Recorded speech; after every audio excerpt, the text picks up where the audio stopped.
د بابو ډیول د پر ښځه باندې ټول افغانستان واچوم د هغه نوم دې زده دی او د امام اعظم صاحب د پلار نوم دې نه دی زده. په جواب کې ما ته وایي وایي قاري صاحب په دا مسجد کې چې هر څه درته ناست دغه ګرده ولاړ کړه دا یوه د امام اعظم صاحب د پلار نوم نه دی زده.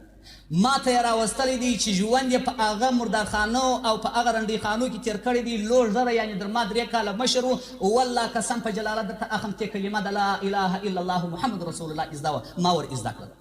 بس ته میاشت مې دا کلمه ورته ویله چې د ده ژبه مې پر کلمه باندې راواړول والله کې زده وه او په 2-3 ورځو په 2-3 وارو یې کلمه نه سوه ویلی پر دا خوله باندې پر دا ژبه باندې کلمه نه جاري کېدله. داسې انسانان هم نور ستاسو په ملک کې شته مسلمانان دي د مسلمان بچی دي.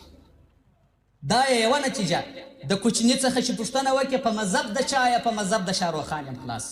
ای پلاره که تا شاروخان او که تا تلویزیون او که تا دا رنډیانې و خپل اولاد و ښځې ته نه وای ښوولي نه به ستا زوی ویلی چې زه په مذهب د شاروخان یم او نه به ستا ښځې ویلی چې زه ځم هندوستان د شاروخان کوم.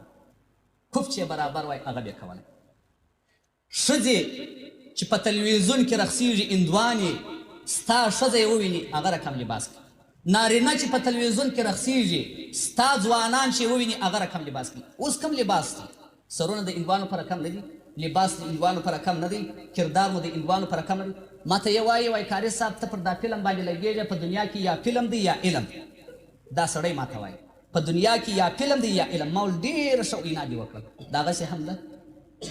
علم په انسان حلال و حرام پېژني، خور و مور په پېژني، پاکه ماندینه و منکوحه په پېژني، اخلاق حسنه و شریعت و اسلام په پېژني.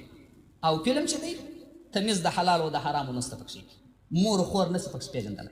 ما اورېدلي وه شاید تاسو هم اورېدلي وي چې په چمن کې یو سړي تلویزیون کور ته راوړی و لڅ فلم یې وراچولی و بالاخره یې شهوت پورته سوی و خپلې خور ته یې ور حمله کړه د خپلې خور سره یې زنا وکړه. نو 5 مقاصد د دین او د اسلام په دغه خاطر باندې دغه یې ثمره ده د تلویزیون چې د خپلې خور سره زنا په باب د فلم راوست.